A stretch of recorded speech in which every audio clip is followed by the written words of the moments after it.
Hello everyone, কেমন আছেন সবাই? সবাইকে স্বাগত জানাচ্ছি মিতুস কিচেনে। বরাবরের মতোই নতুন একটা রেসিপি নিয়ে চলে আসলাম। আমার আজকের রেসিপি চিকেন বান। দেখেই বুঝতে পারছেন বানগুলো কতটা পারফেক্ট হয়েছে, আর খেতেও কিন্তু অসম্ভব মজা হয়েছে। আর আমি একটু স্পেশাল ভাবেই কিন্তু ভেতরে চিকেনের পুরটা বানিয়েছি। কথা না বাড়িয়ে মেন ভিডিওতে চলে যাচ্ছি। প্রথমে একটা বলে আমি নিয়ে নিচ্ছি 2 কাপ পরিমাণে ময়দা, আর তারপর এখানে আমি দিয়ে দিব গুঁড়া দুধ। গুঁড়া দুধটা দিলে কিন্তু খেতে বেশ ভালো লাগে। আমি এখানে প্রায় 2 চা চামচের মতো গুঁড়া দুধ দিয়েছি। তারপর এখানে দিয়ে দিলাম আমি স্বাদ মতো লবণ, আর দিয়ে দিলাম আমি চিনি। এখানে আমি প্রায় 4 টেবিল চামচের মতো চিনি দিয়েছি।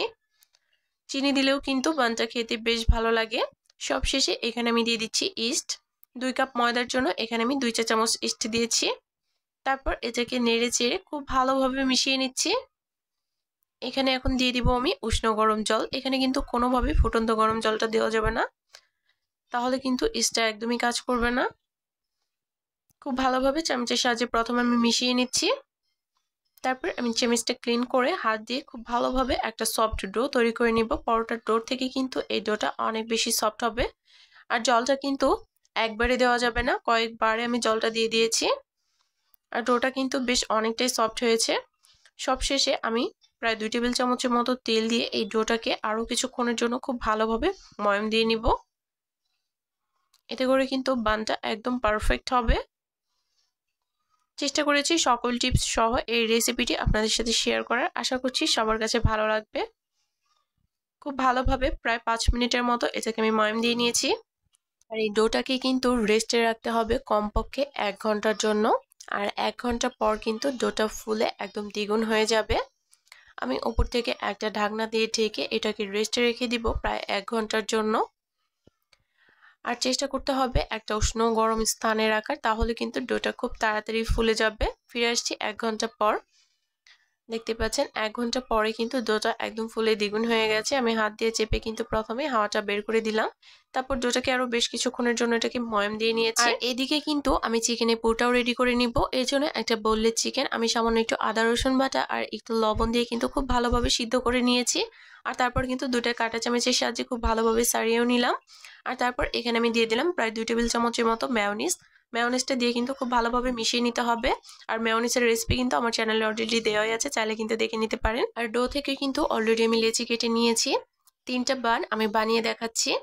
প্রথমে কিন্তু একটা লেচি হাত দিয়ে চেপে একটু ছড়িয়ে দিয়েছি। তারপর কিন্তু মধ্যে চিকেনের পুরটা দিয়ে খুব ভালোভাবে মুখটা সিল করে দিতে হবে যেন খুলে না যায়। ভিডিওতে দেখা প্রসেস অনুযায়ী কিন্তু কাজটা করে নিতে হবে। এভাবেই বানগুলো বানিয়ে আমি কিন্তু প্রায় 30 মিনিটের জন্য রেস্টে রেখেছিলাম। 30 মিনিট পর কিন্তু এগুলো অনেকটাই ফুলে গেছে। আর এখন একটা ডিম খুব ভালোভাবে আমি ফেটিয়ে নিয়েছি।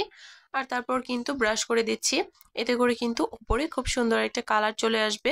আর এগুলো কিন্তু আমি গ্যাসের চুলায় বেক করব। চেষ্টা করবেন অ্যালুমিনিয়ামের পাত্রে বেক করার, তাহলে কিন্তু উপরেও খুব সুন্দর একটা কালার আসবে। খুব ভালোভাবে কিন্তু আমি 3টা বানের ওপরেই ডিমটা ব্রাশ করে দিলাম। এরপর আমি ওপর থেকে কিছুটা তিল দিয়ে দিব, সাদা তিল। এতে করেও কিন্তু দেখতে অনেক বেশি সুন্দর লাগবে। হাতের কাছে যদি তিলটা না থাকে সেক্ষেত্রে কিন্তু স্কিপ করতে পারেন। আর আমি কিন্তু আজকে ননস্টিকের পাত্রে এটাকে বেক করে নিব। এর জন্য কিন্তু আগে থেকেই আমি পাত্রটা প্রিহিট করে নিয়েছি প্রায় 5 মিনিটের মতো হাই হিটে। তারপরেই কিন্তু বানটা দিয়ে দিয়েছি।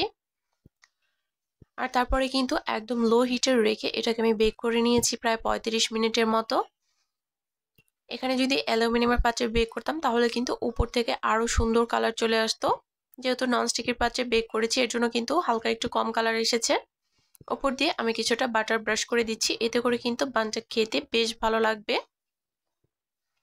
এই তো আমি কিন্তু চুলা থেকে নামিয়ে নিয়েছি। আর 2 কাপ ময়দা থেকে কিন্তু আমার বেশ অনেকগুলোই বান হয়েছে। আমি কিন্তু 3টা বানের রেসিপি আপনাদের সাথে শেয়ার করলাম। চেষ্টা করেছি সকল টিপস সহ রেসিপিটি আপনাদের সাথে শেয়ার করার। আশা করছি সবার কাছে ভালো লেগেছে। আর বানগুলো দেখে বোঝা যাচ্ছে কতটা পারফেক্ট হয়েছে। একটা বান আমি একটু ছিঁড়েও দেখিয়ে দিচ্ছি। এই বানগুলো কিন্তু মেয়োনিজ দিয়ে খেতে বেশ ভালো লাগবে। মেয়োনিজের ফুল রেসিপিটা কিন্তু আমার চ্যানেলে আর পেজে দেওয়াই আছে, চাইলে কিন্তু দেখে নিতে পারেন। আর ভিডিওটি ভালো লাগলে কিন্তু অবশ্যই চ্যানেলটি সাবস্ক্রাইব করে পাশেই থাকবেন। সবাই ভালো থাকবেন, আবার দেখা হবে নতুন কোনো ভিডিওতে।